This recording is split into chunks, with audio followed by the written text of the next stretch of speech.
Ah, il peut plus parler, le pauvre. Il plaît. J'avoue qu'on y croyait, mais je ne croyais pas que ça allait à tourneau comme ça. On peut imaginer l'OM et des Rennes avec Brassier et Meïté. Bon, il n'y a pas d'aider, hein, tu sais, à un moment donné, c'est du business. Hein. Tu Ouais, connais quand je dis l'ami aider, tu me Mehdi. comprends, hein, on va s'entraider parce que. L'ami Ouais. Mehdi va pas rigoler. Hein. Non, Non, écoute, mais c'est pareil. quand je dis aider, c'est Bien que sûr. voilà, s'ils ont des offres à l'étranger et que le joueur veut rester en France, l'OM peut faciliter, tu vois, le transfert. en Parce tout que cas. Brassier, il est suivi par pas mal de clubs aussi à l'étranger. Donc, Oui. Alors après, et puis attention, Brassier, c'est particulier. Rennes, c'est son club formateur. En plus, il n'a pas vraiment réussi. Il est parti assez jeune. Voilà. Après, moi, c'est moi d'ailleurs qui ai sorti l'info en exclusivité il y a 10 jours. Mais oui, il y a des vrais contacts avec Rennes. C'est des vraies discussions aujourd'hui. Alors, on n'en est pas dans un stade avancé, mais oui, il y a des vraies possibilités. Il y a une vraie aussi envie du joueur peut-être de revenir dans son club. Marseille, ils se rendent bien compte à un moment donné que pour l'instant, le Vélodrome, c'est un peu trop grand pour Brassier, malheureusement. Je pense qu'il a plein de qualités. Et d'ailleurs, au sein du club, il fait l'unanimité. Hein. Il n'y a personne qui dit c'est une merde ou il n'a pas le niveau et ouais, tout. Je pense que simplement, peut-être c'est une erreur de casting, peut-être que le Vélodrome est trop grand pour lui, peut-être qu'il n'arrive pas à supporter la pression. Et tout le monde se rend compte peut-être que la meilleure des façons, c'est peut-être de s'arrêter là. Mais encore faut-il que tout le monde y trouve son intérêt. Et aujourd'hui, Rennes, ça pourrait être une bonne opportunité. Ils ont la possibilité de payer son salaire, ils ont la possibilité de payer son indemnité de transfert. Il faut juste à un moment donné que chacun se mette d'accord et avance. Pour l'instant, c'est pas le cas, mais le mercato est long et en tout cas, Rennes, c'est en tout cas une de ces bonnes opportunités. C'est là où il a envie d'aller en tout cas. C'est quand même un deal qui ressemble à un deal gagnant-gagnant. Si Brassier va à Rennes, Brassier, c'est un très très bon joueur. C'est vraiment, je pense que c'est uniquement mental ce qui lui arrive à l'OM. Et donc, nous, on récupérerait, on perdrait pas d'argent dessus en le revendant à Rennes quasiment au même prix, sûrement. Rennes aurait un très très bon joueur parce qu'on l'a payé entre guillemets que 11 millions d'euros. Vous ne l'avez pas payé encore, hein? Vous l'avez pas payé encore. On doit le payer que 11 millions d'euros parce que. Ouais, ce serait une opération neutre parce qu'il paye et après hop, il repart direct. Mais oui. C'est ça, mais ce que je veux dire, c'est que si l'indemnité était entre guillemets aussi basse, c'est que il lui restait qu'un an de contrat. Donc pour Rennes, c'est quand même une bonne affaire aussi. Oui, il y a tout qui ressemble à un bon deal. Moi, je serais à la place de Brassier. À part si vraiment il a confiance en lui et qu'il pense renverser la tendance, j'irai clairement à Rennes. Moi, personnellement, en étant suiveur de Jorge Sampaoli et dans son style de jeu, moi, de ce que j'ai vu de Brassier à l'OM, je ne le vois pas du tout à Rennes. Hein. C'est-à-dire que techniquement, sur ce que recherche Sampaoli, pour moi, il n'a pas les qualités. Mais dans Sampaoli, dans 6 mois, il n'est plus là, Bilal, tu le sais. Ah ouais, voilà. Non, mais sérieusement, je veux dire, Sampaoli, les trois défenseurs, quand il avait Luan Pérez, il avait William Saliba et il avait Doudé Kaletakar. Ou Balerdi. Il y avait Balerdi aussi. Le but, c'était vraiment de prendre des risques dans la relance. Et c'est le Brassier de l'OM dont je parlais. Donc, le Brassier de l'OM, en tout cas, n'est pas capable de se retourner et de jouer sous pression en aspirant un peu l'adversaire, ce que veut faire Sampaoli. Moi, c'est gagnant probablement pour Brassier. C'était une de ses premières qualités à Brest, d'être bon dans la relance. Donc, c'est qu'une question. Brest n'est pas pressé. À Rennes, il ne sera pas pressé. Après, n'oublie pas, Bilal, n'oublie pas un truc, hein, c'est qu'aujourd'hui, l'ami Lilian Brassier, il est meilleur que tous les défenseurs de Rennes réunis. Donc, au bout d'un moment, même pour Sampaoli, je pense qu'il signe des deux pieds, quoi. Il le prend direct, hein, parce qu'il faut voir. Tu parles de relance balle au pied, de technique. Je pense que Mikael Faye, c'est pas ses qualités premières. Hein. Ouais, non, ça, par contre, le duel et l'intensité et le côté bourrin, ça, il n'y a pas de problème, il va les avoir. Par contre, le côté technique, il ne l'a pas du tout. On l'a vu encore le dernier match, on l'a vu aussi d'ailleurs, parce que, ok, c'est la faute de Mandanda, mais la passe, elle n'est pas folle qui fait à Mandanda sur son erreur. Donc voilà aussi, à un moment donné, il faut se rendre compte de ça aussi. Et c'est pas du tout évident que ça soit un flop à Rennes. Moi, je serais très content qu'il signe en tout cas parce que moi, j'aime beaucoup ce défenseur. J'étais très content quand il a signé à l'OM parce que je me suis dit, il mérite de franchir un cap. Ça peut le rapprocher de l'équipe de France parce que je pensais vraiment qu'il a le niveau. Et malheureusement, comme dit Naïm, je pense que c'est un problème mental uniquement. Et c'est dommage parce que ce qu'il a fait contre Auxerre, il l'a jamais fait avec Brest. Donc ça prouve bien qu'à un moment donné, c'est dans la tête que ça se passe. Et quand tu perds le mental, surtout dans un club comme Marseille qui n'a pas le temps, c'est mort. Et il y a un autre joueur, on le voit dans le chat, c'est Chancel Mbamba. Parce que techniquement, tu mets 700 000 euros pour. 600 à 700 000 euros pour Seko Fofana, excuse-moi, mais un Chancel Mbamba, à Rennes, il te transforme ton équipe. Hein. Ouais. Mais Bilal, c'est pas un problème de prix, ni de salaire, ni de tout ça. C'est un problème de qu'est-ce qu'il veut faire Chancel Mbamba. Chancel Mbamba, dans sa vie, il a dit je vais faire chier l'OM jusqu'au bout parce que ça ne m'intéresse pas. Ils n'ont pas voulu me laisser partir. Je ne pars pas, je reste. Ouais, donc après, aujourd'hui. Il te transforme la défense, mais il te transforme le vestiaire aussi. Bien sûr, mais pour ça, le seul que par. Oui, bien sûr. Franchement, tu m'as Chancel Mbemba à Rennes, je suis content aussi. Hein. Mais le Chancel, pas celui qui a un genou en moins de l'année dernière. Hein. Le Chancel d'il y a 2 ans en Ligue des Champions et tout. Par contre, celui-là, je le prends sans aucun problème. Le vrai souci, c'est que Mbemba, dans sa tête, il est plus vraiment là, quoi. Et c'est ça le souci à Marseille.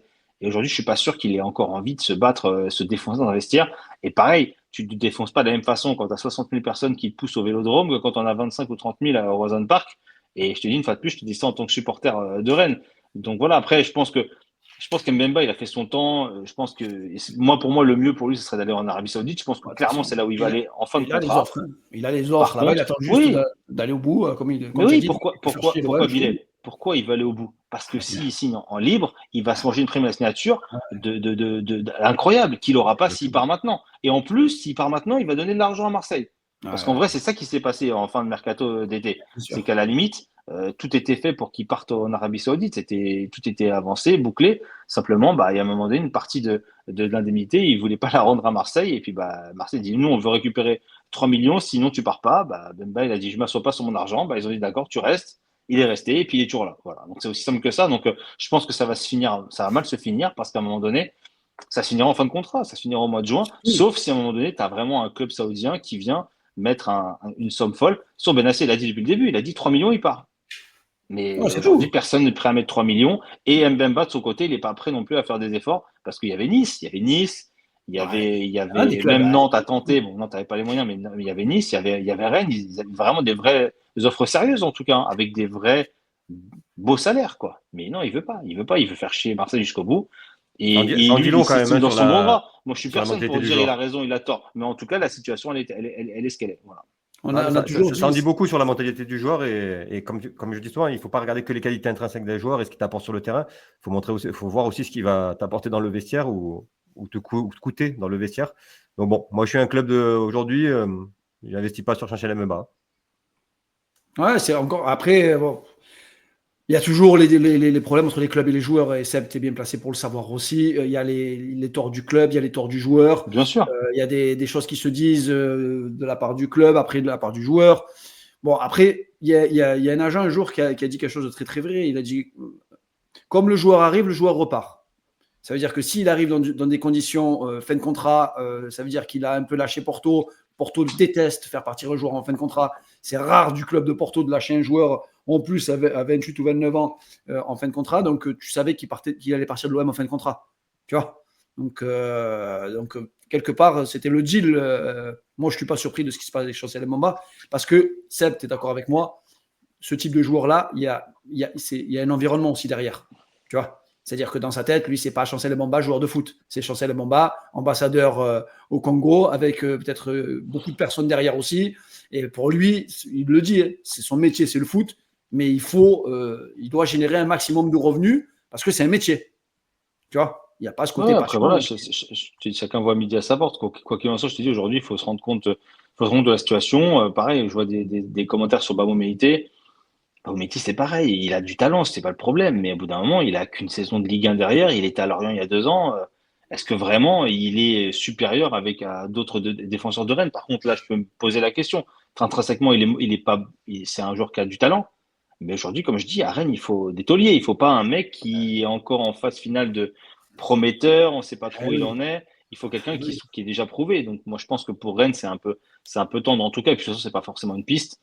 Et de toute façon, il l'a dit aujourd'hui, il a dit Benacer, il a dit en gros, forcément, on attend une offre et soit on le vend, mais un prêt, c'est pas intéressant. Et je pense qu'aussi qu'il a raison parce qu'en vrai, aujourd'hui, même le projet, je pense que ni l'OM n'a envie de continuer avec Bamo Meïté, ni Bamo Meïté n'a envie de continuer avec l'OM. Donc, au bout d'un moment, il faut que ça se sépare. Mais il faut que chacun, encore une fois, il trouve son intérêt. Et les clubs anglais, pour l'instant, ils sont pas totalement emballés par le projet, par le profil du joueur. Donc, ça va durer aussi un bon moment, mais moi, je le vois plus Ouais, partir à l'étranger que de rester en France, en tout cas. ouais, probablement. Après, il y a l'histoire qui s'est passée à Marseille, Oui, le oui, home ça, jacking c'était aussi. pas. Ça a été très, très, Personne très peut se mettre à sa place de ce qu'il a vécu, ça, c'est sûr. Hein. tiré dessus. C'est quand même très, très compliqué. Et il y a une nouvelle, Seb, aujourd'hui. Il y a quelque chose qui est sorti aujourd'hui dans l'équipe que l'on a confirmé nous aussi. Je ne sais pas si vous aussi vous l'avez confirmé côté Foot Mercato concernant Eli Wahi. C'est un secret pour personne. Si quelqu'un met de l'argent sur la table pour un joueur comme Eli Wahi, Mais bon, l'OM ne va pas s'asseoir sur le transfert qu'il a envoyé à Lens. Hein. Mais qui est capable de mettre 30 millions d'euros sur un joueur qui a mis que 3 buts cette saison? Bizarre, ça, non? Je pense que tu as tout résumé. C'est-à-dire que je pense que le joueur ne serait pas contre partir, ça c'est sûr. Marseille ne serait pas contre qu'il parte, ça c'est sûr aussi. Mais il faut encore que comme tu dis, quelqu'un mette 25-30 millions d'euros sur la table parce que c'est ce qu'ils l'ont payé. Et à un moment donné, ok, il ne tourne pas à l'OM depuis 6 mois, mais il n'a pas tourné à Lens l'année d'avant non plus. Donc au bout d'un moment, tu as un reliquat de 18 mois aujourd'hui où le joueur n'est pas performant. Après, tu sais aussi très bien que les qualités intrinsèques d'Eli Wahi ne sont pas du tout faites pour le jeu de toute façon de Roberto De Zerbi. Donc moi déjà, c'est un transfert que je n'ai pas compris dès le début. On l'a étudié, nous aussi, on se disait. Voilà, bon. donc j'ai pas compris. Pour moi, il faut un club qui joue avec comme il était à Montpellier, un Savanier qui lui fait des ballons de 40 mètres, où il prend la profondeur en allant en contre, et parce qu'il est rapide, parce quand il est en confiance, il est habile devant le but, et c'est comme ça que tu fais. À Lens, il ne pouvait pas le faire jouer comme ça n'a pas marché. Marseille ne peut pas faire jouer comme ça ne peut pas marcher. Alors peut-être qu'il faut le vendre à Stuttgart, parce que visiblement, tu vas à Stuttgart ou tu vas à Francfort, tu mets 40 buts direct quand tu arrives. Peut-être que c'est ça qu'il faut faire. Mais en tout cas, l'Angleterre pour lui, pour moi, il va se faire broyer en deux. Hein. Je ne vois pas comment il va pouvoir s'en sortir en Angleterre alors qu'à Marseille et à Lens, il ne s'est pas imposé.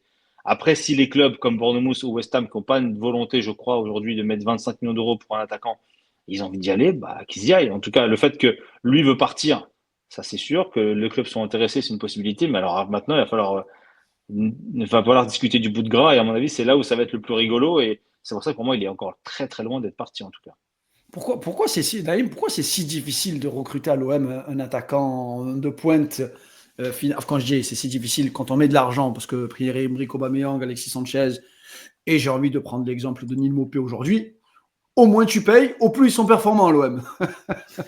Oui, déjà il y a le poids du prix du transfert, ça pèse énormément, je pense, mais c'est surtout qu'être attaquant à l'Olympique de Marseille, ça demande vraiment tellement de qualité parce que c'est le poste le plus exposé, les gens attendent des buts et en fait, on a construit notre histoire, la meilleure partie de notre histoire sur un enchaînement d'attaquants exceptionnels.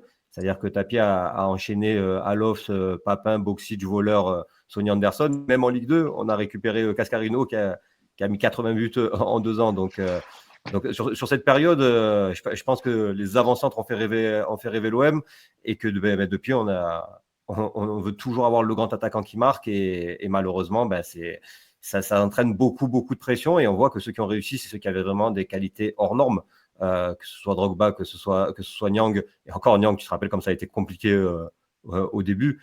Et donc là, plus récemment, comme tu dis, Sanchez et Aubameyang, parce que c'était des joueurs de classe mondiale. Ouais, Gomis aussi, monstrueux. Gomis l'a fait une bonne saison dans un contexte compliqué. Bon, je vais pas le mettre au même rang que ces joueurs-là quand même. Mais c'est pour dire que c'est très très compliqué. Et cette année, on rajoute un paramètre supplémentaire, c'est que le style de jeu de Roberto De Zerbi fait que l'attaquant ne marquera jamais beaucoup de buts, à part dans les matchs vraiment où on met des grosses rousses. J'ai presque envie de te dire, c'est pas son rôle de marquer à l'avant-centre, même si il dit que ses attaquants doivent avoir des stats. Mais il est tellement dans la construction du jeu, dans l'aspiration des défenseurs, dans l'ouverture d'espace, l'avant-centre, qu'au final, il marquera pas tant de buts que ça. Donc, peut-être que, comme tu dis, ça ne sert à rien d'investir tant parce que tu ne feras jamais exploser la valeur de ton attaquant. Moi, je te dis depuis l'année, hein, j'espère que j'enterre pas Wahi parce qu'il a beaucoup de qualité, qu'il est jeune et que peut-être qu'il peut changer et progresser dans ce style de jeu-là. Mais moi, depuis le début de l'année, je te dis que c'est Ablin ou Glessan que j'aurais pris parce que cumulent beaucoup de qualité, c'est ce qu'il faut à l'OM. Ils sont à la fois capables de prendre la profondeur et de jouer dos à la cage. Et je crois que pour jouer dans cette OM de Zerbi, c'est ce qu'il faut. Maupay n'a pas la vitesse, mais il est tellement intelligent dans le jeu, tellement bon dos à la cage qu'il arrive à performer. Seb, tu verrais qui, toi, en cas de départ d'Eli Wahi de l'Olympique de Marseille, tu verrais qui dans le système de Zerbi? Franchement, c'est une bonne question, mais Naïm a bien résumé en vrai. Hein, c'est ça qu'il faut. Il faut un attaquant qui cumule la profondeur et aussi capable de jouer de haut but. Enfin, qui prend l'espace un peu. Ouais, moi, franchement, c'est vrai qu'un Guessant, c'est un profil intéressant. Après, oui, aujourd'hui, il n'y a pas de solution miracle. Il visait Nketiah pour à peu près des prix similaires. Je pense qu'il aurait fait. J'aurais pas donné beaucoup plus de chances de réussite qu'Eli Wahi. Après, c'est compliqué, c'est un marché qui est très spécial et puis il faut voir des opportunités.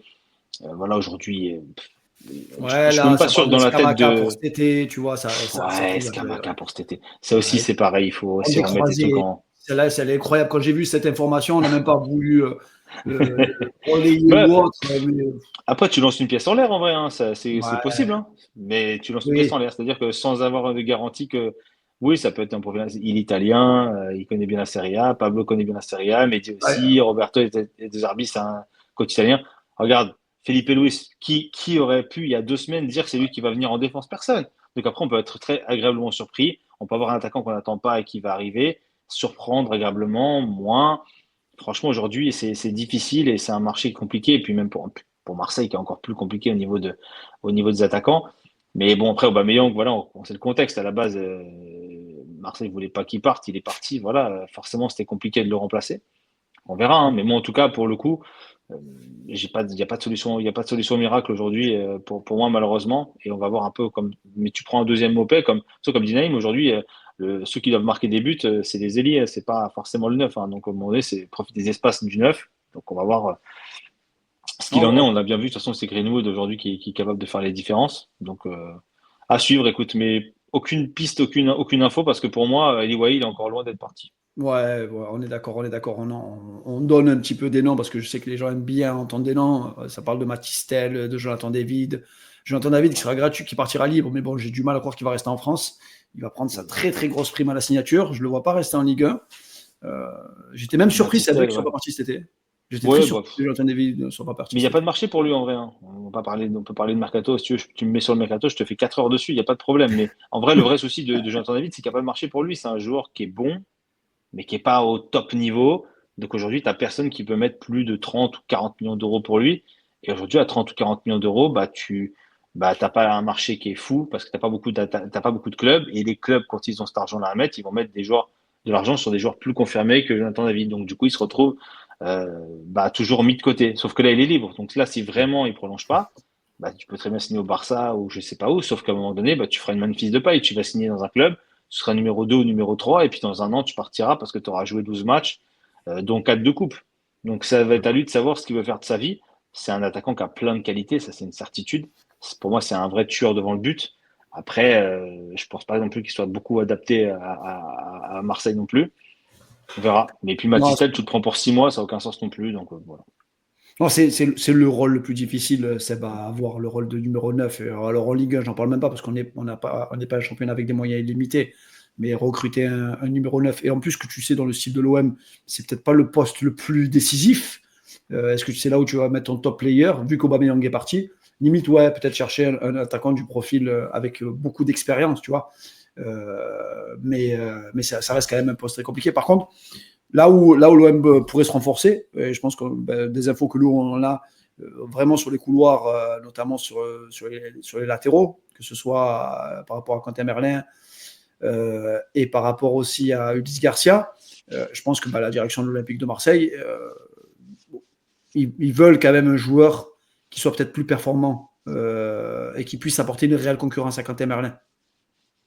Ouais, ça va être un marché d'opportunités. Tu vois bien, de toute façon, avec Felipe Luis, ils ont fait. Je pense qu'ils veulent des joueurs. À un moment donné, ils étaient sur Assignon. Ouais, ils n'ont pas pu le faire pour beaucoup de raisons, notamment financières, parce que ça coûte beaucoup trop cher. Mais oui, ils vont tenter des choses. Comme l'année dernière, Merlin, il est arrivé, on n'a pas forcément vu arriver. Ouais. Finalement, il s'avère que c'était un très joli coup, finalement, qui est assez rentable. Donc voilà, peut-être qu'on va être surpris. Je te dis une fois de plus, hein, je pense que le marché de Marseille, il va naviguer assez. Ils vont tenter des choses un peu en cachet parce que vraiment, là, le Felipe Luis, pas vu venir, Il est hein. Je vraiment, pense que personne n'a vu venir, hein. vraiment sorti vraiment de nulle part, de nulle part. Après, Mehdi Benatia est quand même quelqu'un qui a énormément de réseaux dans les pays du Golfe, hein. Donc, enfin, quelque part, on n'est pas très très surpris de voir un joueur Qui arriver. m'appelle, ça fait 4 fois qu'il m'appelle depuis tout à l'heure. Voilà. En tout cas, je sais pas si on a fait à peu près le tour. Ouais, je pense qu'on a Bilal. fait le tour. Je pense qu'on a fait le tour. On a fait le tour de la question, on a fait le tour du mercato aussi. Encore merci à toi, Seb. Merci à Merci vous, c'était cool. ça fait toujours plaisir de t'avoir avec nous, de parler football, de pas parler toujours que mercato. Bah oui, écoute, nous, tu sais, foot mercato, c'est toute l'année, hein. Quand le mercato s'arrête, nous, on continue, hein. Ouais, je sais. Mais espérons un jour qu'on fera de l'analyse tactique avec Foot Mercato, pourquoi pas, pour analyser Qui sait. Mais les- bien, vous continuez, franchement. Moi, j'ai connu la minute sur les spaces de Twitter avec Sofiane. Je vois que ça avance bien, donc ça Ouais, progresse. Même avec toi, Bilal, on a fait des spaces pas mal d'ailleurs. Ouais, Et voilà. ouais, Donc c'est aujourd'hui, pas écoute, mal. ça continue et tant mieux. Voilà, je découvre Naïm, je connaissais pas, donc tu vois, c'est Ouais, intéressant, toujours. On grandit, Seb. Ça y est, maintenant on est 8. 8. Ah, 8, Oh, incroyable. bientôt, on a un 11 de départ. Hein. J'ai Bientôt, connu personne. on va pouvoir défier l'équipe de foot mercato au ballon. Hein. Si on fait un C'est 11 clair. contre 11. Sofiane, famille nombreuse. T'as pris ta carte, j'espère. Ah là T'as là. vu ça? T'as vu? Connu tout seul, maintenant il est 8. Incroyable. Pour les 5, c'est plus pratique, remarque, tu me diras. Mais bon. Ouais, c'est clair, c'est Faudra, clair. faudra qu'on se fasse un petit truc comme ça, là. Un petit Et five. un jour, tu descends sur Marseille un peu, Seb, qu'on puisse te voir. Bah écoute, oui, ça m'arrive. On a une boutique foot.fr aussi qui est pas loin Ah à oui, Marseille. oui. On a pas mal de choses aussi là-bas, mais j'ai pas toujours l'occasion. Tu vois, j'en ai des bureaux à Lyon et j'y vais rarement aussi, tu vois. Donc j'ai du mal à sortir de ma grotte parisienne par faute de travail et tout. Mais oui, bien sûr, Marseille, ça m'arrive d'y aller. J'y suis allé encore au mois de juillet dernier. Mais voilà, écoute, on essaye de faire les choses, mais ça va. Beaucoup C'est de bon, un choses, vrai stade. malheureusement, c'est Tu pas veux toujours évident. découvrir un vrai stade. Je vais le ramener avec moi, Billet, t'inquiète. Bah, tu sais, Je vais le ramener. ouais, En franchement, plus, les on s'est invitations déjà au vu. Vélodrome, c'est pas On ce s'est qui déjà manque, vu. hein. Ouais, on s'est déjà vu avec On a Sofiane. passé Mais une ouais, journée c'est pas les ensemble. invitations qui manquent, mais c'est plus le temps. Mais voilà, mais on va y arriver, il n'y a pas de souci. Merci à vous en tout cas. Eh ben, en tout cas, Merci. Bonne continuation, bon mercato. Et puis Eh voilà, ben, les gens, vous savez, la minute, et puis bah, aussi nous, de notre Foot côté, Mercato, la Seb minute, les gars, Nonda, likez, partagez. Allez sur voilà. les lives YouTube, Foot Mercato aussi. Alors, Foot Mercato, on vous voit de partout. Donc, et qu'on continue de vous voir avec des belles infos et avec des On belles essaie. stats et avec pas mal de choses en tout cas. Et puis, bon, écoute, Allons-y. hein, si Marseille il se passe des trucs, on sera là aussi, hein, donc il n'y a pas de problème. Allez, avec grand plaisir, Ça Seb. marche. Merci On à se vous, retrouve à à toi. bientôt. Allez, Merci, bonne Seb. soirée. Ciao, Ouais, Seb. ciao. Salut, gars, bye. Allez, ciao.